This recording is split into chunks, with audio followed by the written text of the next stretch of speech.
it is going to be a transition. This is a huge life change, whether it's your first child or your third child leaving home, because each time someone leaves, it changes the dynamic of the household.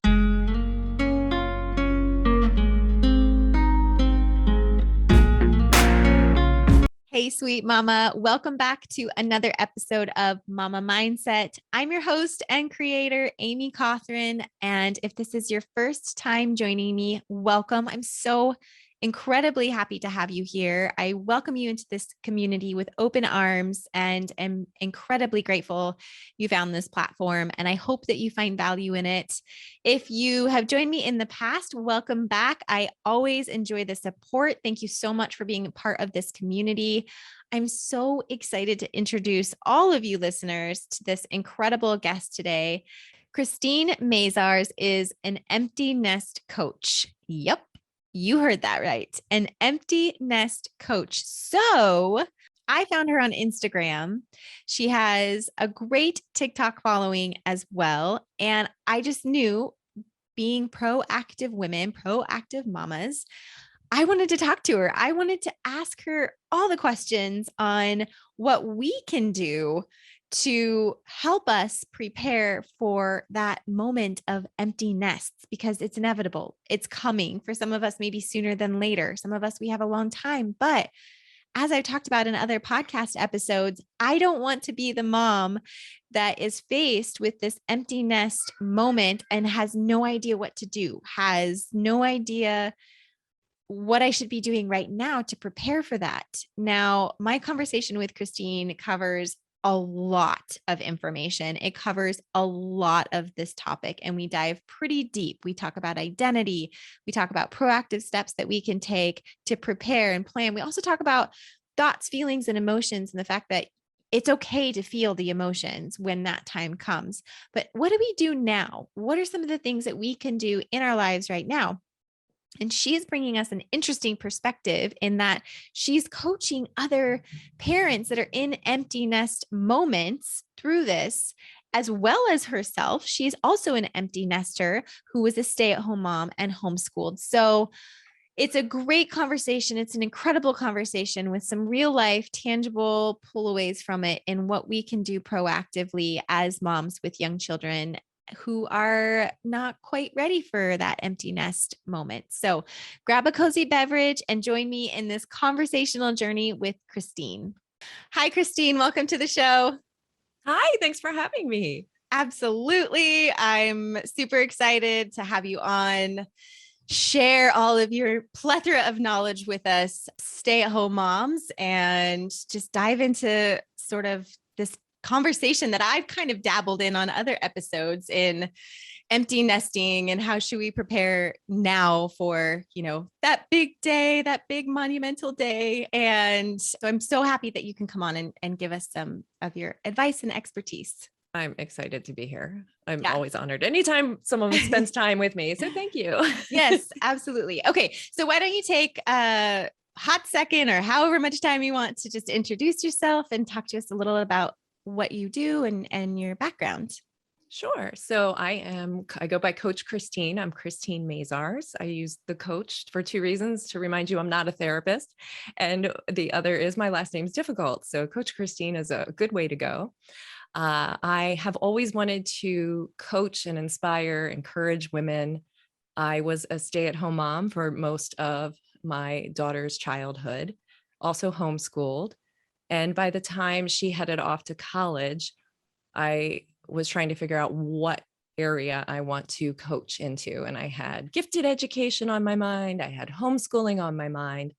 And because my daughter went off to college 4 years early, which is a whole nother conversation, I was thrown into the empty nest earlier than most. And most of the friends in my group hadn't experienced it yet. So I didn't have someone, like a whole group of friends all going through it with me. And I had to really work on my own emotions because my daughter heading off early, I knew it was right for her. And I wanted to make sure I was going to portray the emotion that I was excited for her and happy for her. And the last thing you want is an 18-year-old worried about mom, but you certainly don't want your 14-year-old heading Right. out of state, worried about mom, because we were pretty close. So Mhm. I did my work. And then after a while, I found people were coming to me and saying, hey, how did you do it? She went so early. And I was Mhm. like, oh, this is what I'm supposed to talk about. And this is what I'm supposed to Mhm. focus on. So I Mhm. started a podcast, and the rest is history, pretty much. Yeah, and your podcast is going great. You have 152. Do I have that right? That sounds right. I'm working Yeah. on 153 right now. Very Yeah, good. yeah. So, I mean, you have a great podcast. You do an amazing job with it. I've Thank listened you. to several of your episodes and it's really insightful. So, why don't you talk to us a little bit about, so we have an understanding of the homeschool side and your daughter's background, like in that education side. Sure. So homeschooling was not something that I had planned to do ever. Like Mhm. I was not that person who was like, I'm going to homeschool my kids. It's Mhm. just Yeah. not even on my radar. And my daughter was, I guess, 3 or 4. And one of my friends had mentioned, hey, check out this homeschooling thing. And she told me to read a book. Oh, I read the book. And I was like, oh, how could you? Because it kind of changed my whole idea about everything. And Can I she didn't ask? Can I end up ask? homeschooling. Oh, really? Oh my gosh. I Okay, was so like, I how have to dare you? I have to You're ask. going to ask me the name of the book, aren't you? Yes. Yes. I'm not sure I remember at this point. Okay, no, that's totally fine. I just I'll thought have to maybe if look. you knew it. Yeah. That, and then your Uh, friend didn't even end up no, homeschooling. it's such a joke we have Oh now. my gosh, that's funny. So we homeschool because then I figured, well, she was preschool age and I can certainly handle that. And then she Mhm. did part-time preschool just so she'd be around other kids. And um, we were just having so much fun. And I think our kindergarten was full day at the time. And I Mhm. just thought that was a lot for what they cover. Mhm. So we kept her home from that. And then first grade, we're just kind of in a zone. In Pennsylvania, you don't have to do any paperwork. I think it's probably changed now, but it was until they're 8. So I was like, well, let's just keep going until that point. Mhm. Right. So then she asked to try school. And I was like, well, I don't want her to look back and be like, my parents wouldn't let me try school or go to school. So she did mid second grade, she went in. And by mid third grade, she came to me. It was a very funny story. She comes to me and says, Mom, I'm in the wrong math class. I'm like, okay. And she goes, you need to change that. And I'm like, that doesn't work that way. Right. Right. I'm like, yeah, I'm going to be the crazy mom calling up. So I really think it's one of the best things I did as a parent. And I would encourage any parent to think about this. They're not too young to advocate for themselves. Hmm. So in third grade, I said, you know what, honey, I think you should try going down to the guidance office and telling them. And she did. She was so like, I'm in the wrong class. She did Mhm. it. And it was like a week and everything changed. They tested her, things just all these things happened. Uh-huh. And she didn't last much longer. She did get into like the gifted program because then they did her IQ and they were like, oh, okay, this explains a lot. Right. And I was like, could she skip a grade? Like me asking silly, like, is that a thing? And she's like, that wouldn't help. I was like, what are we talking about? Because I had Right. no clue. I had no clue at Right. this point. So she lasted about another month or so. And then we went back to homeschooling because what we had found is the 2 hours a week in this one class, we just didn't make up for all the other time that she Mhm. wasn't getting what she needed. Mhm. So homeschooled for a bit, really wanted her in a program that had a gifted class that was virtual. So I'm trying to think how this was. They went on site for their academics Mhm. and Okay. their electives were online, and it was a Okay. gifted school. So they're taught more in middle school. They were doing high school material. So she Okay. got into that at, I think, 5th. She skipped 5th and went into 6th Okay. is how that happened. At 6th, 7th, that school changed like all their directors and stuff. So it was just not a fit anymore. Mhm. She was going to go into another cyber school and she looked at the curriculum. She's like, I already did all this. So she went in the summer and took all of the midterms for all the 4 main classes for 8th grade so she could skip 8th and go into 9th. Mhm. I'm like, who does this? Like, who Right. goes in the summer and just like, yeah, let me take some math midterm. Right. And she just did this like independently. She just advocated for herself and was like, I'm going to just do this. Yeah. At this point, she was My like, what do I gosh. have to do 9th grade? And then Yeah. and then she'd do it. Yeah. So yeah, That's I am amazing. definitely not somebody who pressures academics. You could ask her. Mhm. She's Right. just, I don't think it's about it, because when you have a child like that and you start to read the research, Mhm. it's not a cakewalk for them Mhm. because they're a bit of an outsiders. There are a lot of mental health issues and things that you have to look for. And to Mhm. me, that was the biggest thing, was to focus on her mental health and making sure that everything's good. Mhm. So she ended, long story short, we homeschooled. She ended up at the community college at 12, I think, because I can't teach chemistry and that was a lot Mhm. easier. Mhm. Yeah. Okay. And then what we found is like her peers there were not, there aren't other 12 and 13-year-olds. So Right. she was talking to the moms because the moms were nice to her and the 20-year-olds were like, who are you? Oh, geez. Yeah. Which made me go, hey, maybe you want to look at this school that has a Mhm. dorm for girls who skip all or part of high school. And we just happened to be driving past the school to go to, they had, her and her friend had made it to World Finals for Destination Imagination. Mhm. And it was like, I'm in Pennsylvania, we were heading to Tennessee, and this college was right on the way. Oh, So wow. she was like, I don't want to go there. Like, why don't we do a tour? And by the end of the tour, she's like, I want to go here. Mhm. Oh my So gosh, that's that's what happened. amazing. That's like the whole long story. Yeah. So then she ended up moving out at 14, you said. Yes, I think I have that right. 14. Yep. Wow. Okay. Yeah. So So it she and it so that graduated progressed really like that progressed quickly. very quickly. Very quick. Yeah. Wow. Yeah. Really, it's funny because a lot of people will be like, what is her major? Does she want to be a Mhm. doctor? Do you want to be a Mhm. scientist? Is what everyone assumes. And I'm like, Mhm. it really isn't about that, because it's more about finding a peer. It's for her Mhm. to be in a place where in that dorm, she and the other people living there didn't have to explain themselves Mhm. in this one space on campus. So Mhm. it's a lot to go out in the world that young and then to come Mhm. home Right. and try to get a job at 18 where we're Right. like, what is going on? Like, she would come home for summer breaks, and because she wasn't 18, even though she was graduated from high school, no one would hire her because they assumed she couldn't work Right. because of that. So there's just like, really, in the scheme of life, not awful problems, but they're just problems that most people don't think about. Right. It's really Right. weird. So and now she's back at home She and is, yeah, yeah. so she's back at home, which is probably really fun and exciting and It's also a really little strange. nice because Yeah. I know she's not going to stay here forever. So I'm really enjoying it. Yeah, so she's a little bit older, kind of past that, 14. Okay, so she's back at home and so do you think that I mean, you already said you had a really great relationship when she was there to begin with, but is it now that she's 4 years older and this young woman, I mean, has it changed your relationship in the good way or does it cause some tension? It's been really good. And I Yeah. think a Oh. lot of it is in the work that I've done in trying to help other women.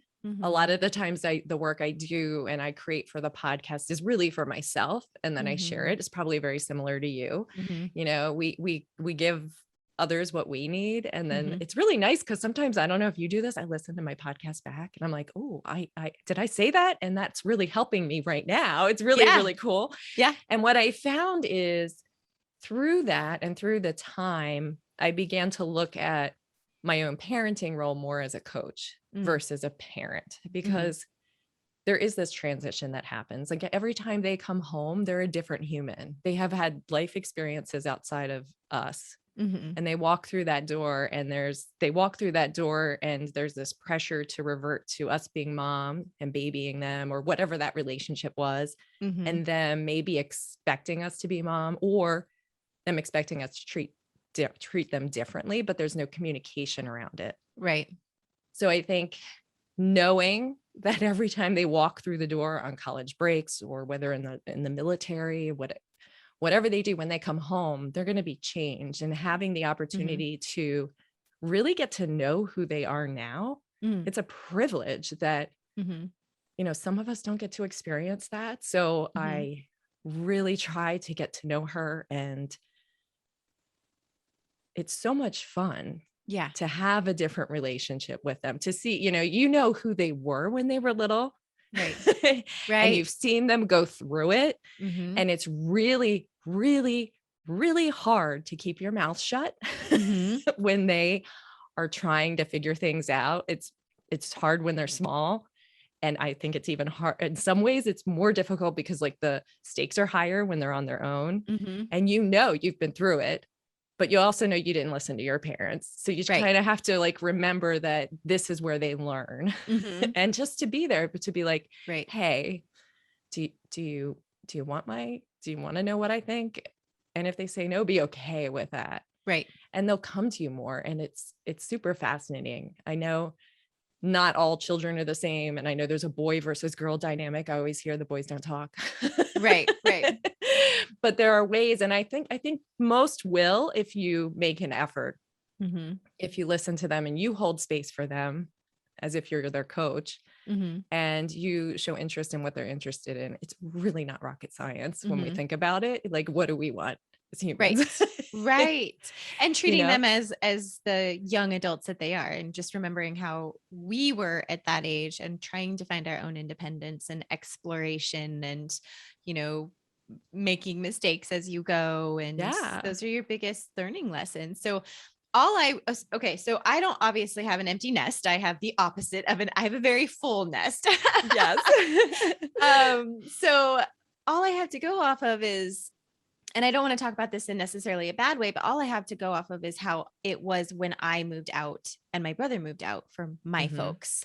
And it was not healthy. Like it wasn't good. The empty nest syndrome for my mother was tough, like Was it? Oh. really tough. Yeah.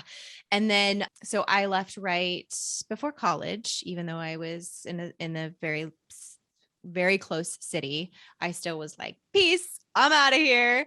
I need my independence. And that was really hard. They wanted me to stay at home, but I knew that I needed the experience. And so I left, finished my degree, and then Brad and I moved to Salem, Oregon for me to continue my education over there. So we moved further away, which we had never done before. I had never lived that far away. Moved in with Brad. And then when we decided to move back right after we got married, we moved in with my parents, Oh, wow. newlyweds. Yeah. So newlyweds moving in with my parents. How And was that? uh we bought a house as soon as we possibly could. Right. And it's probably very similar to the fact that like you don't realize you're all different now. Like even Yeah. your parents are different. And Right. there are conversations. You're all adults now. You've all had these experiences, but Yeah. she's seeing you still, your kids, you're going to still see the 2-year-old that Right. fell on the sidewalk. Right. So, you want to fill that role. So it really is a lot. It's not easy. Right. Yeah. And so we hadn't spent a whole lot of time together in the last 2 years, when we were in Oregon. So now here I am, like 2 years older, I'm married, and so there was a lot of change that went through on both of Yeah. us. And so it wasn't great. We bought a house a couple months later and moved out, which again, she then went through a whole secondary empty nest syndrome. And then again, it was not healthy. It was not good. So bought our house, had a child, had another child, decided to sell our house in Lewiston where we were living. Mhm. The four of us then moved in with my parents because it all was a shit show in selling the house and then trying to buy and everything. So we had no place to go. Yeah. So we lived in a motorhome at my parents' house which essentially we were basically just sleeping in the motorhome, but we did everything in the house. And then Okay. we moved, long story short, we bought the house that we're in right now and we moved back out. And again, so hard on her. Like almost didn't speak to us, didn't like the homes we were buying, and I'm not trying to say that in any way that like my mother is a bad person. It's because she loves us so much, right? Is this coming from a place of love? But It's it got really to tough. Yes. it's Yeah. really tough. Yeah. Yeah. So it got to a place where it's like it's kind of toxic though. So what I want to do, this is like my long story. I'm like, I don't want to be that mom. Like, how do I avoid doing, kind of making that mistake? Because it really ends up drawing a wedge. It really ends up causing this conflict. So how, as moms now, young moms or moms, I'm not that young, but moms of young children, how do we prepare ourselves for that? Or, how do we not have this huge pitfall?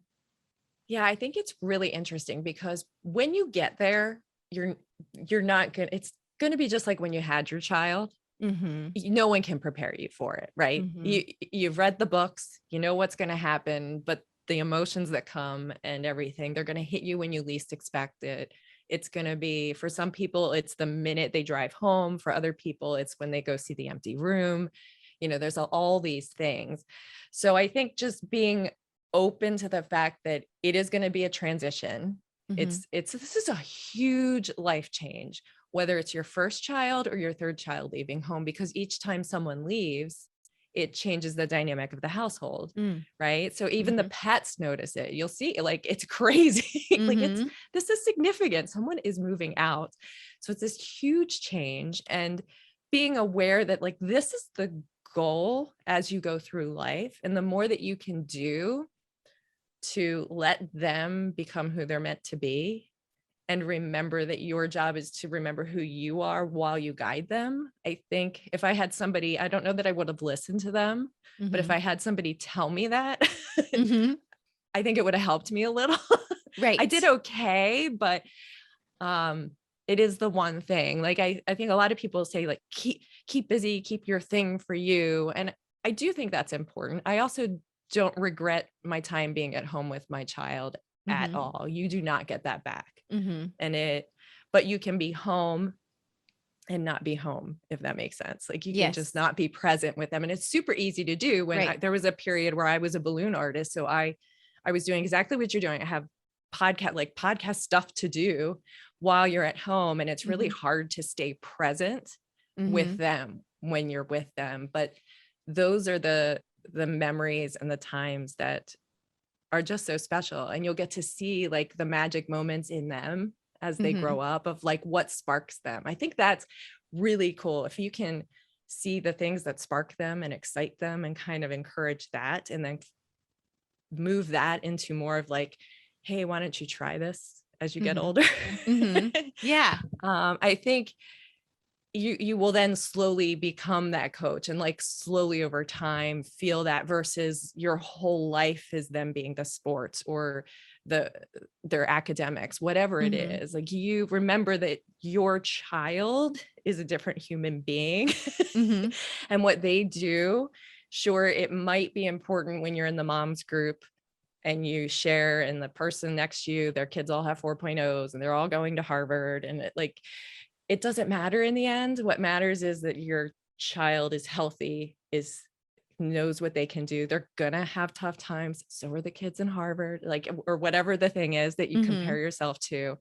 And just remember that they're gonna figure it out. Be patient and fill that role of cheering them on, just like you would want. Right. If you think about now, right? You think about your relationship with your parents now. What do you want more than anything? Is like, go home and your mom would be like, how's your podcast? That's so cool. I don't get it, but tell me about it. Right. Yeah. Right. Like, it doesn't matter our age. Right. Yes. So that's really what we want from our loved ones. So I think our kids, especially when they're little, I have this weird theory that kids don't wake up and try to make our lives miserable. What? I know there are days where, like, mine never slept in past 4 a.m. And I was like, oh my gosh, can you please?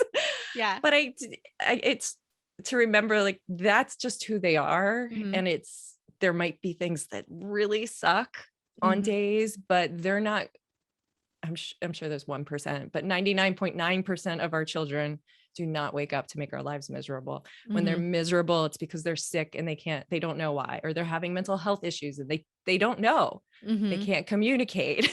Yeah. It's a million things. So just always give them the benefit of the doubt, just like we would want for ourselves. Mhm.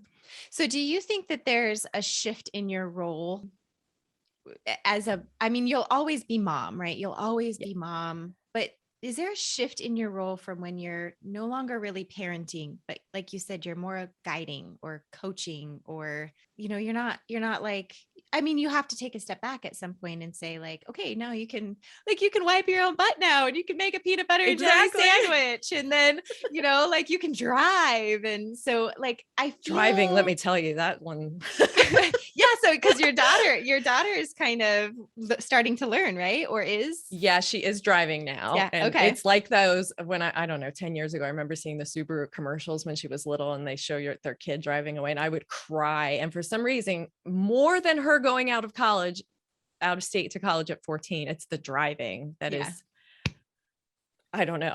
Yeah. Yeah.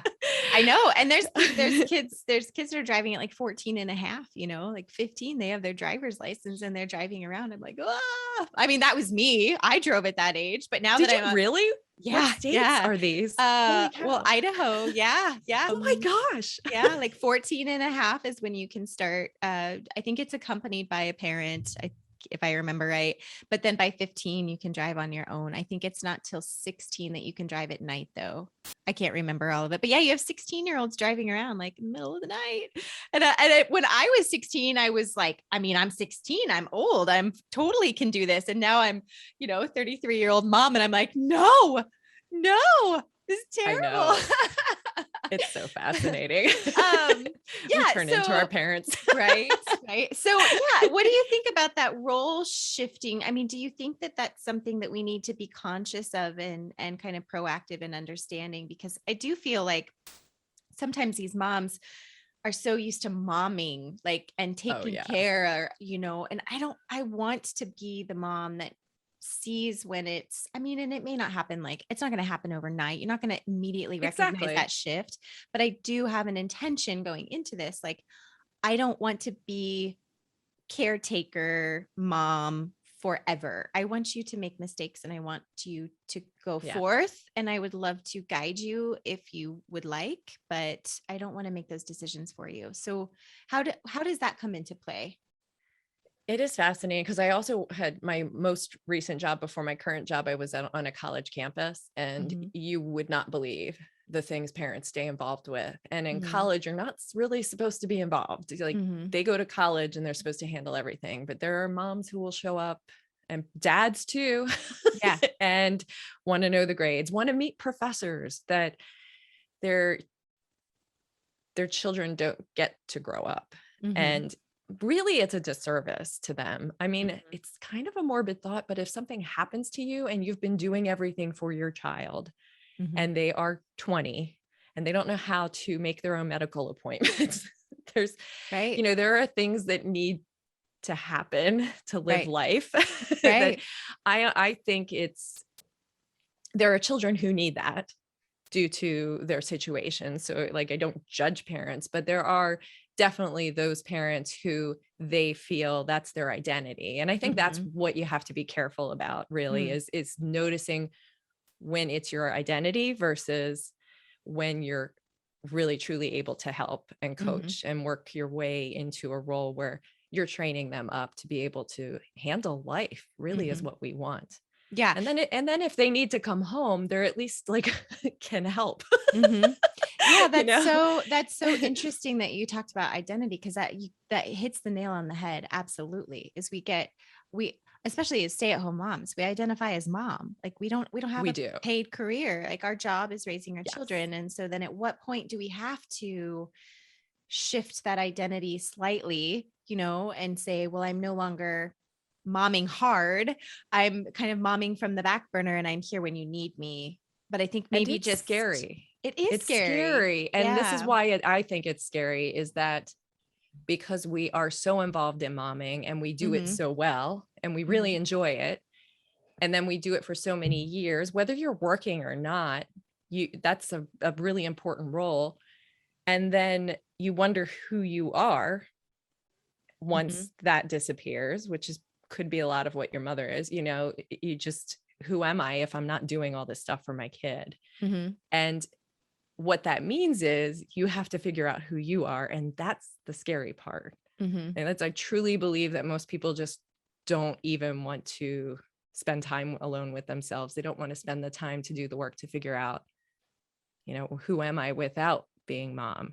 Who am I without this stuff? It's no different from, you're an accountant one day and then you're not. Mm-hmm. Like your whole identity is wrapped up in that. Right. Who am I? It's like, this is huge. It's a really, really big thing. Yeah. So that's why I think if you can catch it early, especially when they're really young, yeah, and keep it in mind that, I am worthy whether I'm mom or not. Like I am good. I'm an amazing human.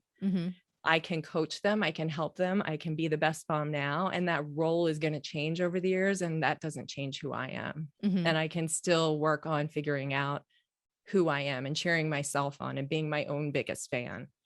Because there are days where you might have no one else doing that for you. It's kind of sad, but it's true.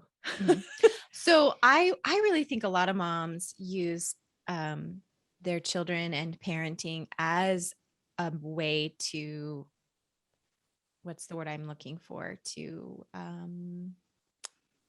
disengage from themselves and not face the realities of themselves and not dive into who they are.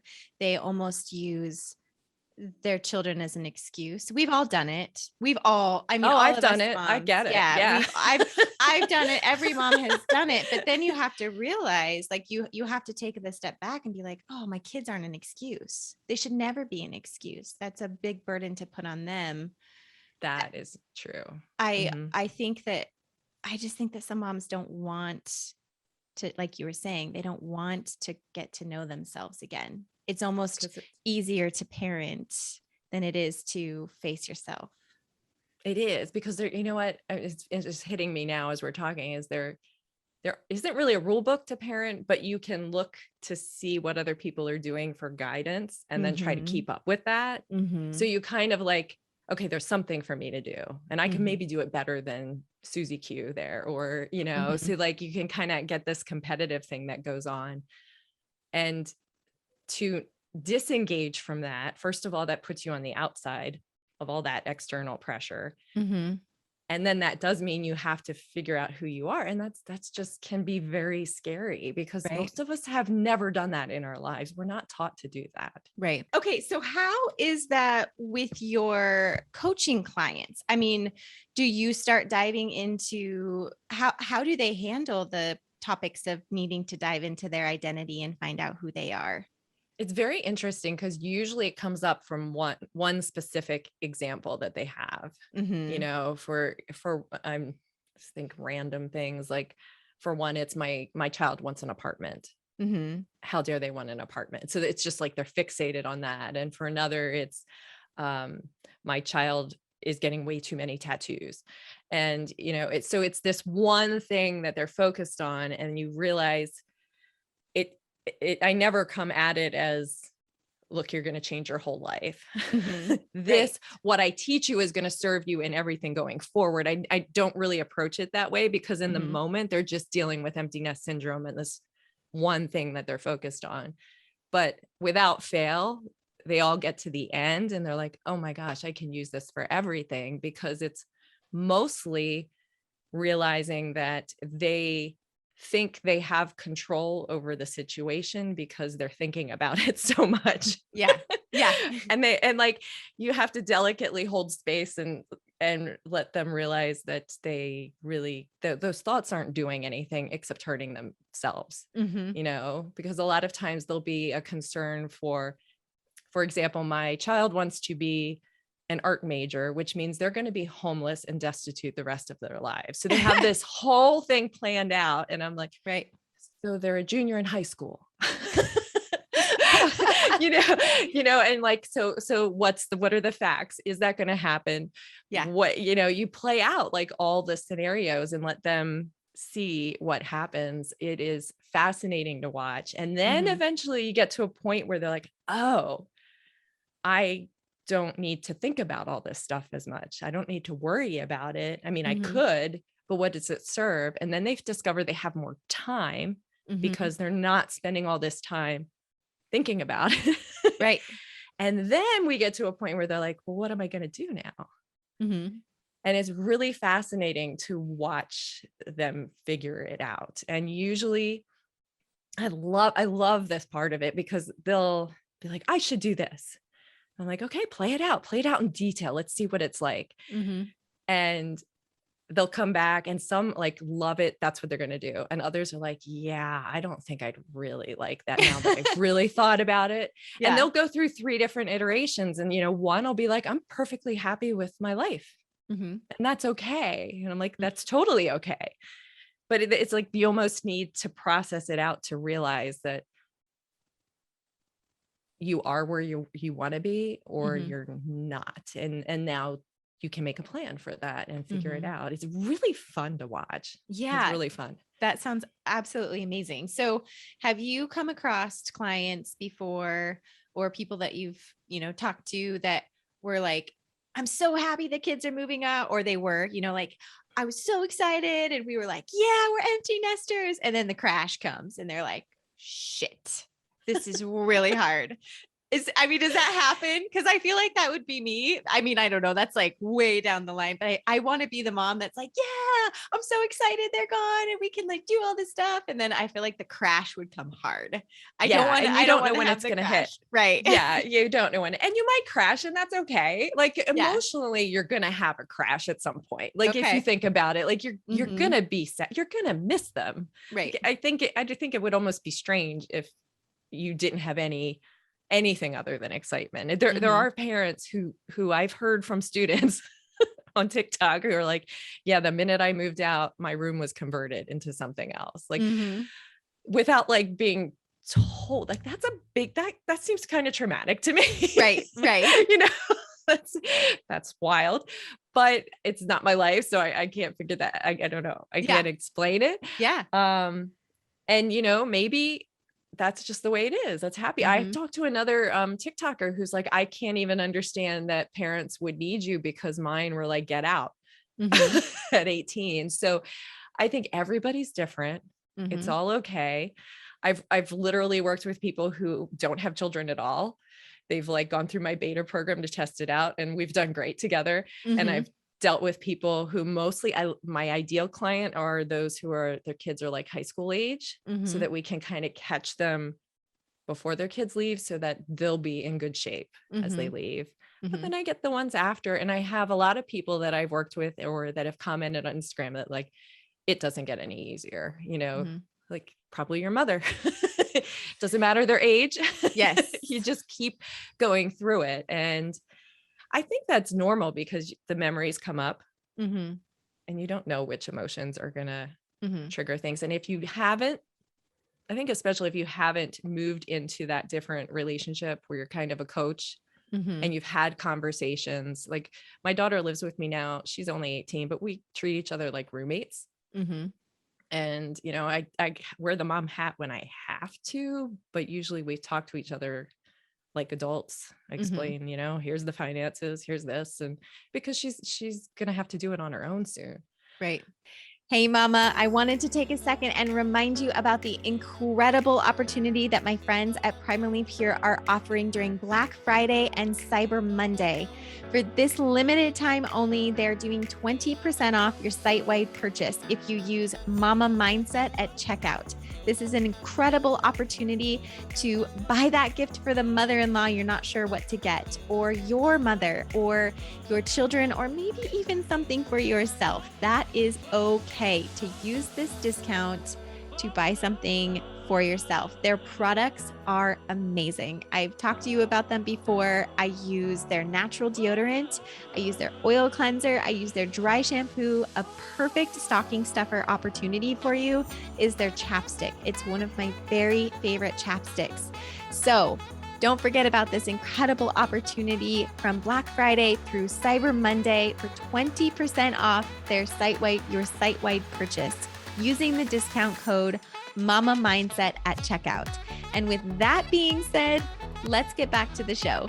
So what it sounds like to me, and from what I've experienced personally, and you can tell me how it is in coaching some of these moms and parents, is sometimes it's really kind of a boundaries issue. And how do you approach that? And how do we accept that as people that are like, as a mom who's crossing a boundary, how do you bring awareness to that?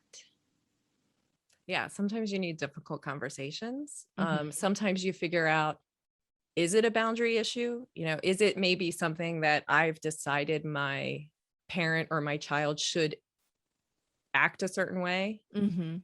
and there's never been communication about it? So Mhm. they're failing to live up to this story I have in my mind that they need to live up to. Mhm.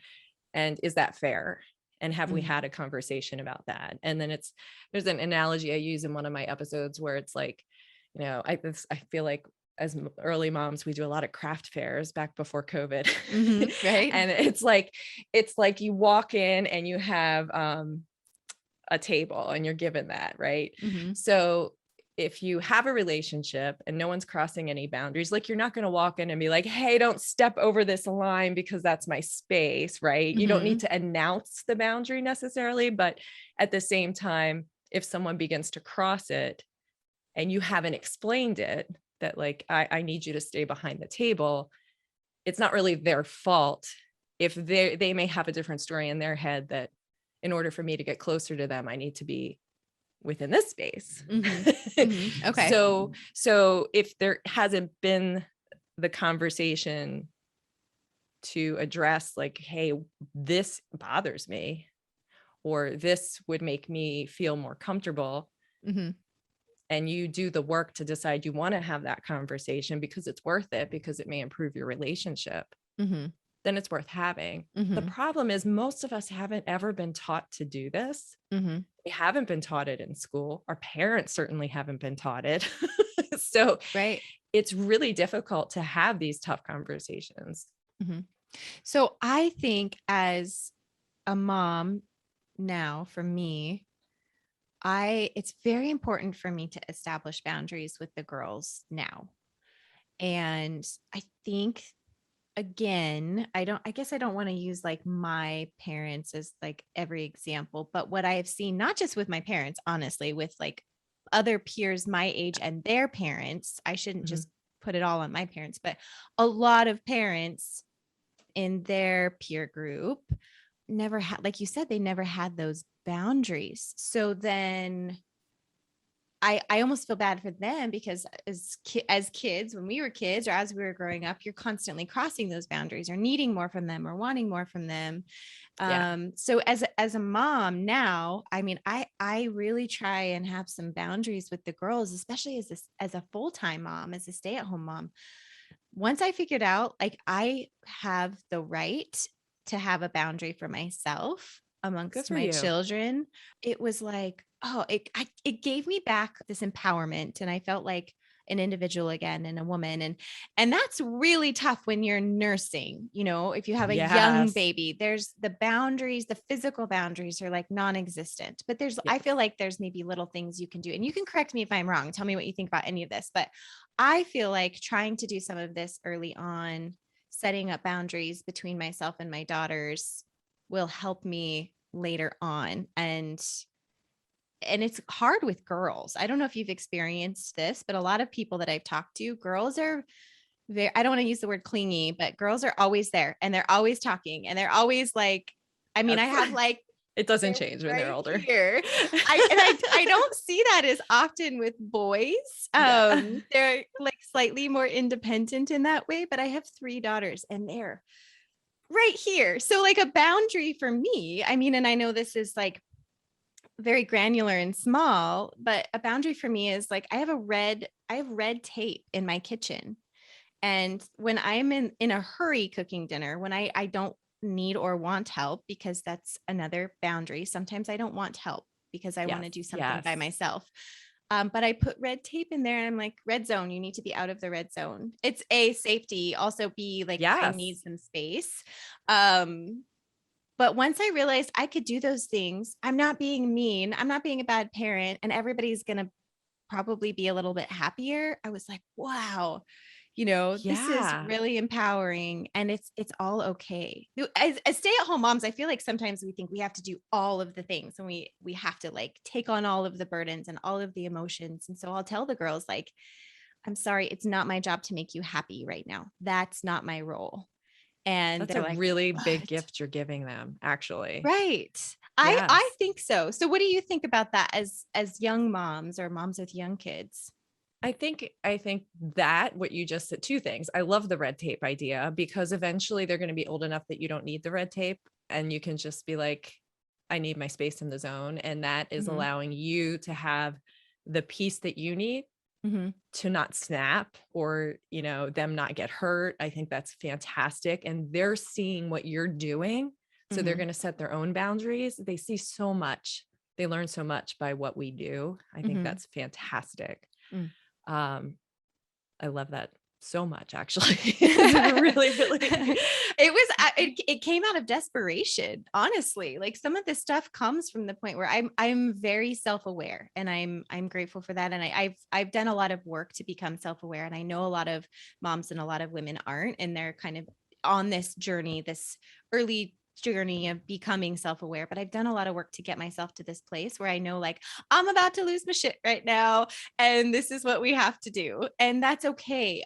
I think we get so caught up in us, our success as a mom, as a stay-at-home mom, needs to be giving everything. Our identity is to just give all the time Mhm. with no boundaries. And then it's depleting and it's draining. And then you don't show up as your best self. And then you're constantly checking out, like what you were talking about in the beginning.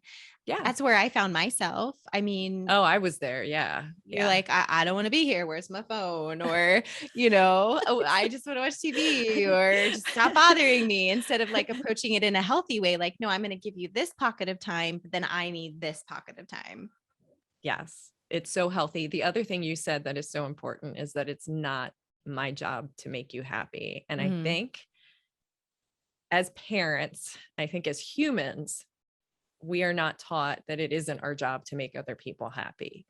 We Mm-hmm. can be respectful, we can be kind, we can be loving, but we can't get in their head and make them happy. Right. That is just handing over so much control. That's like them handing control over to you of their life that they Mm-hmm. shouldn't be doing if they're telling you you're not making me happy, right? Mm-hmm. Right. And it's their work they need to do. So like if they always come to you to make them happy, they're not learning how to be happy on their own. So I Right. think that's really important gift that you're giving them. And some parents will be like, "Oh, the red tape, who cares?" Yeah. Yeah. It just is so funny because I think people who are so hung up on what others are doing just, focus on yourself. Yeah. And you know what? Learn. That is such an important thing. And I'm really glad that you brought that up, because that is another key factor where I was that mom. I was always like, am I doing this right? Am I comparing? I Yes. need to compare myself. And that was as a very young first time when I first decided to leave my career and be home. What do you go off of? You go off of what everybody else is doing, because like you were saying, Yes. there's no rule Exactly. book. And so I found myself trying to be this person that I really wasn't, and trying to create this family that wasn't organic for us, and trying to push, square peg round hole, all these things that just didn't click. And that led to burnout and overwhelm and a lack of self-confidence and all of this negative stuff. And when I finally realized, and it took us moving to this house, and I really believe it was kind of getting back to my roots of who I am. And I've talked about that on the podcast before, getting back to my roots, like where I grew up, living out of town. And I really got to, this is going to be like very woo woo, but for people, but I've talked about it before, so they're probably used to it, but like touching the soil, like getting back into like, Oh my God, I love it. gardening, and like all Yes. of the things that are simple, much simpler. I Mhm. realized I have to stop comparing myself to all of these other people. I need to put down the red tape in my kitchen, even though people would say that you shouldn't do that. Or I just need to raise my children the way that I feel like is best, and with our principles, our morals, and our values. But we had to get really serious, Brad and I as a team, like, what are our values? What do we want their childhood to look like? Instead of Yeah. looking at it very, very like day by day, moment by moment, it was this kind of long-term thing. And so I I think that was just really empowering for me to, I don't know, to stop comparing myself and to bring it home, bring it home. Like, So what important. do we want our Yeah. four walls to feel like and look like outside of all of this? And it doesn't look like everybody else. It really doesn't. And I love that. I love that my kids are a little maybe weird in comparison, or we do things maybe like non-traditional or whatever. It starts to make you really proud and empowered as a woman. Totally agree. Um, Love it. I think that the happiness part of it is so huge. It is. In not having them expect us to make them happy. That's something that my oldest daughter really kind of relies on a lot. I mean, to the point where like I was taking a nap the other day when everybody was napping and she woke up and she's like, Mom, she came and like shoved me kind of like, can you wake up now? Because I don't want to be by myself, or like, I need you to come play with me. And I was like, I woke up and I was like, you don't need me to entertain you. You don't need me to make you happy right now. You can go do that on your own. I gave you all the tools and systems and everything that you need. So why don't you go find something that would bring you joy and make you happy? And she did. And she did it. But I think if you talk to other people and you're like, you told your child Right. essentially to go away. And I'm like, yeah, like I really Yeah, she did did. it. And she was That's a fine. huge win. Yeah. It's a huge win. Yeah. And it is, you said something earlier about it being a long game. And I think that's really important because Mhm. it's so easy as moms, especially when they're young, to get so overwhelmed. You're still, even though you have all these great intentions, you're going to snap some days. It's a lot. Mhm. It's a lot being a mom. So give yourself grace and remember that it is the long game. Do not be afraid to apologize to your children, because that's another wonderful example to set for them. I think it's really important. Um, and I'm also a fan of letting them quit things they don't like. Oh, yeah. Yeah. I do. There's a lot of pressure. I think like once your kid signs up for something, they're in it. They're in it. Mhm. Don't let the team down. And I'm like, Mhm. yeah, maybe they tried it and they found it wasn't for them. And I don't think that's a good example to set either, because Mhm. then you're, 40 and you're in a job and you can't leave it because you've never That's been a good taught that you point. can walk away. Mhm. Or, my daughter's like, yeah, I'll drop anything like that. Yeah. But that builds self-awareness because she It, knows this is not aligning with me. yes. Yeah. Yes.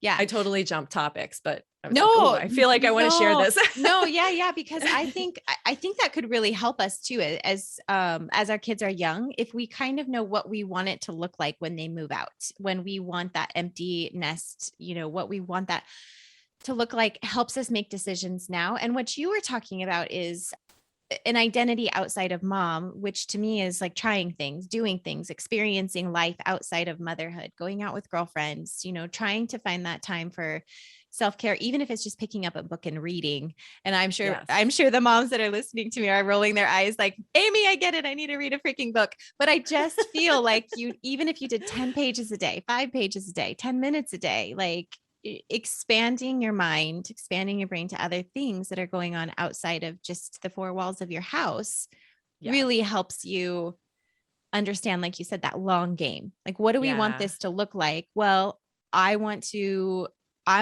double the size of my garden, or I want to Yeah. sell the house and backpack around the country. Like in my podcast episode, when I talked about that, and you can I would love to hear your thoughts on this too, but I think Mhm. communicating with your spouse what you want that to look like is super important. Brad and I try and have that conversation. Like, I know that sounds really weird, but we have that No, it's awesome. conversation now. Like, well, when the kids get older, or what are we interested in now that we can start pursuing? Or would we stay in the house? Would we sell the house? Do we Yeah. want to have it paid off so we can, buy an RV and travel? Like, I mean, what are your thoughts on that? Totally what I want to do. Yeah. Totally what I want to do. Yes. And actually, I had the conversation with my husband and he did not want to do that. We're currently Oh, separated. yeah. Yes. So Okay. I do think it's important. It's really important to, life is really, really short. Like it's Mhm. long and short at the same time. So Mhm. like, I'm 50 years old and I do not feel like my life is over. I feel like in so many ways I'm just getting started, but also we're not guaranteed tomorrow. So like I keep that same thing in my mind. And it's interesting because through all the years of raising our child, like we did a great job as a team, my husband and I. We really came together. We navigated so many things. He battled cancer. She homeschooled. We had her go to school early. We did all these things together, and like we changed, and he went one way and I went another on like our dreams and expectations. And I still kind of like I want to live in an RV and do this. And I started to try to plan it. Like, how could I do it while he's home? And the conversations, it's interesting. I think the conversations are really good. And I think if you can find a way to be aligned as you go through, it's fantastic, and make the plans and make it work. And I think also at the same time, it's okay if you don't align, and you can make it work. I was all in on like, we can make it both work. And then sometimes you realize, we both deserve our dreams, whatever they are, So I think those conversations, we downsized. We went from the big house that you're supposed to have. And then we downsized to a 2-bedroom apartment. And that was super fun. Like I was like, I love the minimalists. I follow them, and let's do that. And we tried so many things that were fun. And those goals together really got us through so many years. We did a really good job. Yeah. Yeah. I love that. So with your clients that you talk to, is part of the fear of empty nest, or part of the issues that end up coming up, is it fear of being at home just with their spouse now? Or is that a true fear? Because you hear about that, or you watch it in the movies, what is it? Oh, what's the movie? It is funny. And he makes the naked room, and she's like, I don't want to be alone in this house with him. And he has the naked room with Matthew McConaughey. Oh my gosh, what is that? Anyways, what is that movie? I'm awful with remembering. Failure to launch. Because he never moved out. So his dad ended up making this naked room when he finally did move out. And she's like, I'm scared shitless to be in this house with him by myself. You've always been here. So does that kind of happen? Yeah. And I think it's really important. I mean, I've seen so many people who, I think COVID's also kind of thrown people into that without it, people have spent a lot more time home together than they normally would. Yeah. And yeah, there is that fear. And I think the important thing is it's something to be scared of when you don't know who you are and you haven't done that work. Like if your whole identity is your kids, right? And they leave. And then your whole identity you're left with is I'm a wife. And you're afraid that's going to go away. And you don't know who you are outside of that. It's horrifying. I mean, because you think, well, okay, you only see the things that are negative. It's very easy. It's just like anything else in life where you focus on the negative, you're going to find the negative over and over again. You focus on the positive, and sometimes that's enough, and you can reconnect, and it's amazing. And then you have new dreams going forward, and you come together and you work together. But that fear is there. And I honestly think a lot of it is that you haven't done the work to know who you are.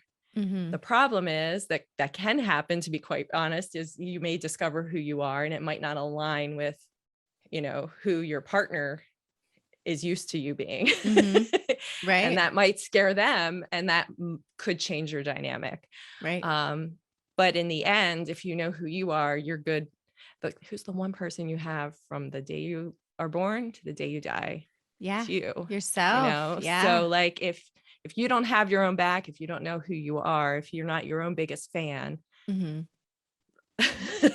you're relying on your husband to give that to you, or your friends or your kids, it is a scary place to be. When your whole happiness and your peace, I said happiness, but I actually like to strive for peace, because I think there's life can suck sometimes, and you don't always have to be happy.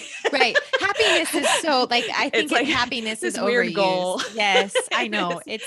I don't even really like the word. Yes. I know.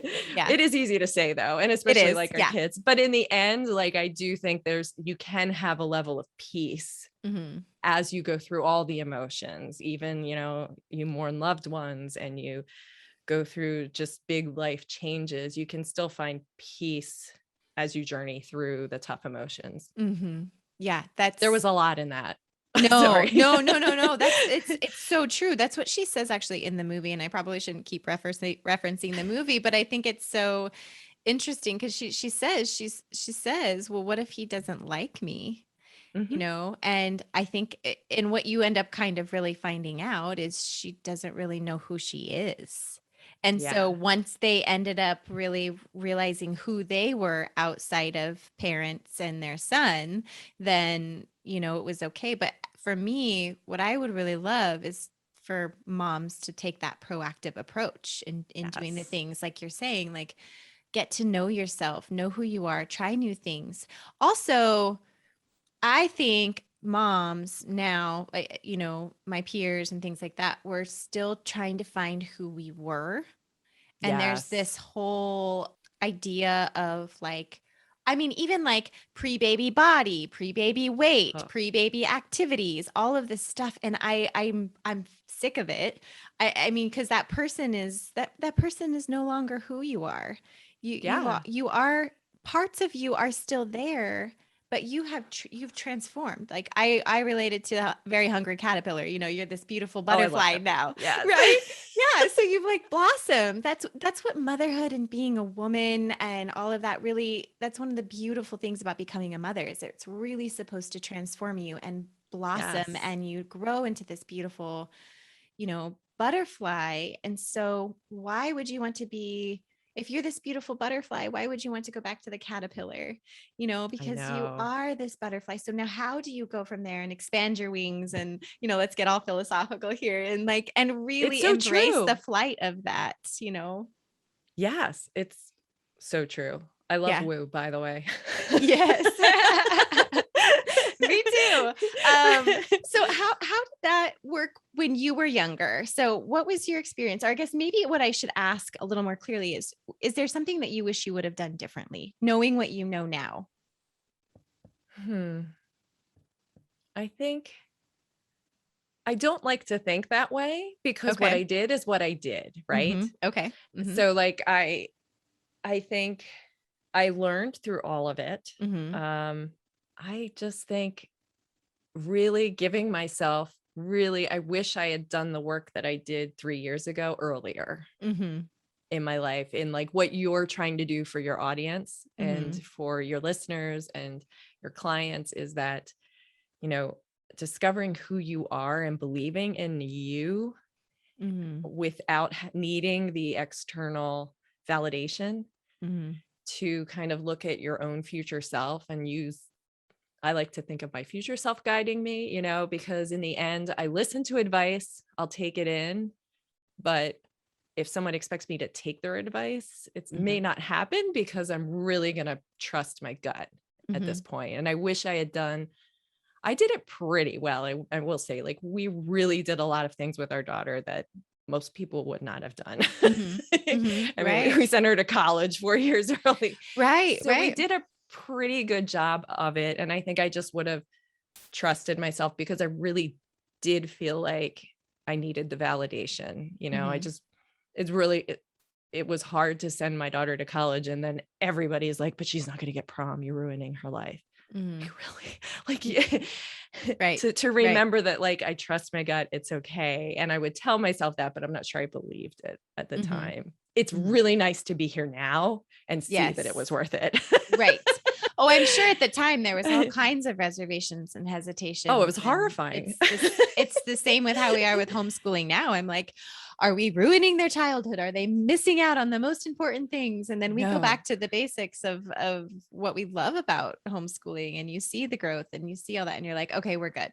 But then it creeps up, that little voice of second guessing, or I don't know what I'm trying to think of the word is, and hesitation. And you're like slapping it down, like, what is that on TikTok now? Where there's that voice and then they smack it on the table. I feel like I need to do that sometimes. Oh yes. You should totally make that TikTok. I should. I know. I'm going to have to transition. I'm going to have to talk to you about TikTok. Oh my gosh. I'm just now starting and I'm like, whoa, like way way intimidated, but Oh my gosh, it's so much fun. yeah, I just think that, you know, that voice is always going to creep up. And I think you brought up some really good points. Also, I wanted to point out for you, you didn't really have, so you were talking about the end game, like the long goal, and Mhm.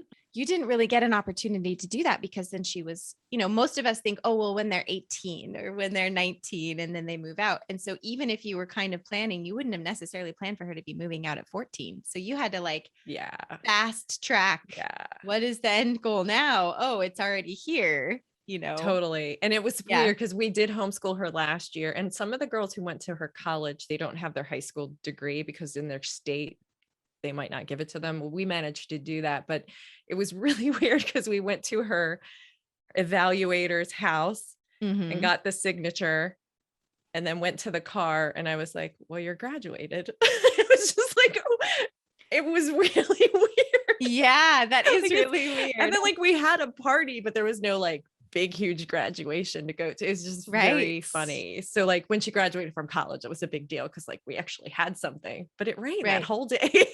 Oh, geez. Like one thing. She just doesn't have the best luck with it, huh? Oh It's gosh. fine. Yeah. She's like, it's a piece of paper. It's all good. Yeah. Yeah. I think so. Stephen Covey, have you read his books? Mhm. The 4 Agreements. No, I'm sorry. 7 Habits of Highly Effective Yes. People. Anyways. I love the 4 Agreements, by the way. Yes, also a great one. Yes. But he, you know, he has that section in there that start with the end in mind. And Yes. so I think if we, you know, kind of going back to that full circle, I think if we can kind of have that vision and that communication and what we want that to kind of look like and feel like, and what do we want to be doing and how do we want a relationship to be? And if we can kind of start with the end in mind moving forward. It's so helpful. Yes. But not being married to the journey to get to the goal, I think is really important too. Yeah. Okay. Because I think sometimes like we'll have a goal Mm-hmm. and you have the goal and you've played out that like, I don't know, I'm going to pick a business example. Like my Mm-hmm. goal is to have a coaching business and I'm going to do this and by year 2. And then my path to there in my mind is I'm going to have a blog that's going to get this many followers. And then I'm going to do Twitter or, you know, you've mapped out this specific journey where if you Mm-hmm. just kind of let go of it and know your goal and know it's the long game and know Mm-hmm. you're heading there and seeing where you're led, Mm-hmm. you may be open to more opportunities that will get you there faster. Mm-hmm. I just think sometimes we get so married to the one journey we have in our head that we think if we don't meet the first criteria that we Mm-hmm. give up. Mm-hmm. Where it's not that the goal's wrong. It's Mm-hmm. just you're on the wrong path. Like I think I've used the analogy. It's like a spider web. Yeah. Like you have all those different paths you can get Mm-hmm. to the end. Mm-hmm. So here's an interesting thought. Do you have clients that feel regretful or feel like they've failed or feel like they've missed a gap and didn't prepare their kids for something and they've had to kind of work through that? Because I think Always. sometimes as moms we're like, Always. did I do it right? Did I teach them the right way? You know, did we set them up for success? Even now, even with the kids still young, you're always second guessing yourself. So how Mom do you, guilt is awful. oh, it's so bad. It's like so bad. I mean, like really bad. Put me to bed some days. The guilt is so bad. It's like should be clinical. I'm human. I still deal with it here now. Yeah. Yeah. But you you notice it. Yes. Yes. Yeah. So it's funny. So like a lot of times, like I talk about how it's our thoughts, right? And I talk about thought delivery. So we have all these thoughts that come into our head that come from different people and or from ourselves, which can be the worst bullying thoughts possible. So until we're cognizant of the thoughts that are coming into and being delivered, we're unable to sort through them and to see, okay, I don't even need to spend time on this, right? And the mom guilt is like the worst because we're basically bullying ourselves. We're rehashing something that's happened in the past. So it's already happened. And now we're currently making it happen in our mind now, which is awful. So like by doing that, we're bullying ourselves. There's absolutely nothing we can do to change it. So outside of like recognizing it and making an apology if it's appropriate or, you know, but really just, okay, this is a thought, like catching those thoughts. Sometimes you have to sit down with a piece of paper and write them down. and be like, why am I spending time? Do I want to spend time on this? How is it making me feel? Am I showing up as a great mom now because I'm thinking that thought? Is it worth keeping? Because a lot of times what happens is that delivery comes in, and I like to say it's like a flashlight. You're in a dark room and the flashlight's shining on it, and all you see is that one thought over and over and over. Yes. It's like, I'm a bad mom because they fell down the steps and I didn't look for 30 seconds. And like, it was 3 steps. You've decided it's like a whole staircase, right.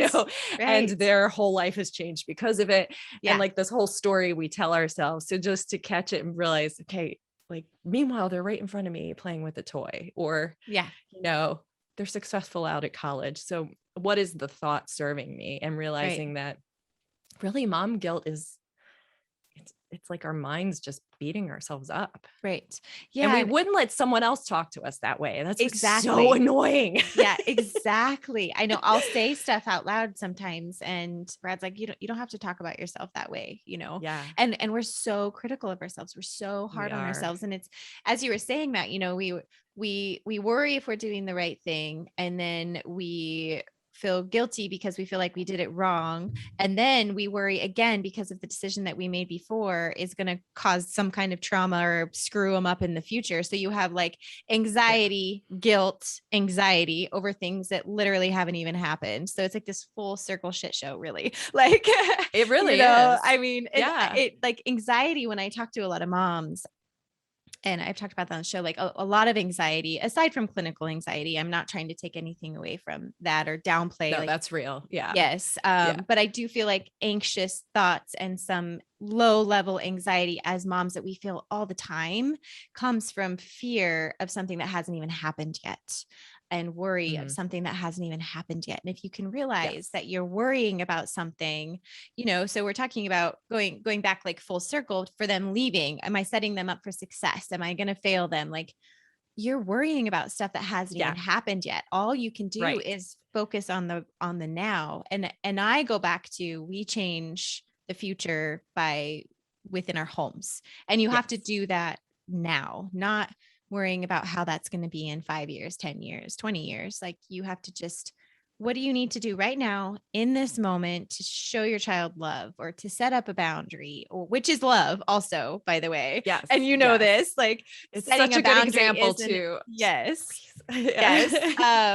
Setting a boundary is an act of love. So like, what can you do right now in this moment to love your child and to be the best mom that you can be for yourself and for them, instead of worrying about how it's going to like negatively impact everything, but look at it more like, how is this going to impact our future goal? Does this align with our mission for our future? I think is such it's a mindset shift in how you look at it. Does that make sense? I feel like I got really confusing there. Like, it's a mindset shift instead of like worrying about it. It's like, does this align with my mission? Does this align with our goals, our long-term goals, instead of, am I going to screw them up? Like, that's such a toxic, negative way to think about it. I think it is. I think there's 2 things in what you said. First, a let fall. And sometimes I said, like, we wouldn't say it to ourselves out loud or something. But I think if we wouldn't say it to our kids, we shouldn't say it to ourselves. I think like, or we wouldn't say it to our best friend, we shouldn't say it to ourselves. I think if we can catch that.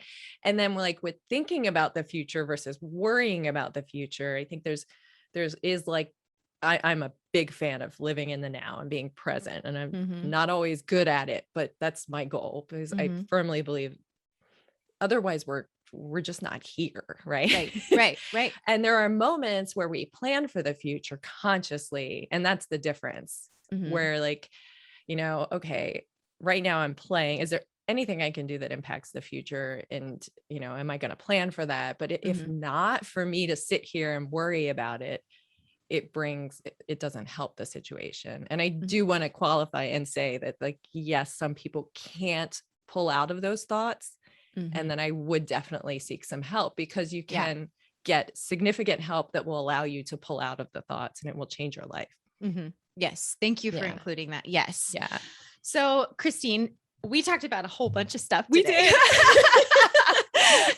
I have so many questions, but is there anything that we didn't talk about today that you really want to share, or something that you feel like could really help moms? I think really the biggest thing is to give yourself patience and grace every single day. Like, you're freaking amazing. Motherhood is not easy, whether you're at home full time, homeschooling, whether you're juggling full-time work and doing I mean, it's all a lot, and we're Mhm. all experience it differently. And the way you're experiencing it is totally valid. So you are worthy.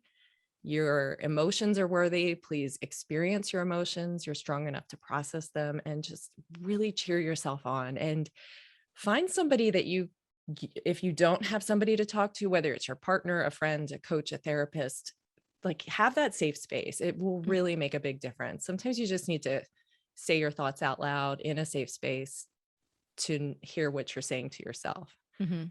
I And love that. yeah, just, you've got this. I love that. That's Keep so doing it. beautiful. Oh my gosh. If you were here, I'd give you a hug. I know, same. Okay, Christine. So how can everybody find you if they have any questions or want to pass you on even to their parents or just want to keep following you? Your podcast is amazing. And I think it really Oh, helps thank you. give us some perspective. I think what you're talking about for what you're going through now and other moms that are empty nesters really kind of helps us be proactive in some of the things that we can do now too. So how do people find you? That's so nice to hear. So my podcast is Your Empty Nest Coach. It's available wherever you listen to podcasts. My website is the same, youremptynestcoach.com. And my favorite hangout, strangely enough, being 50, is TikTok. I love it so much. And then second favorite is Instagram. And there I'm Empty Nest Coach without the your. Awesome.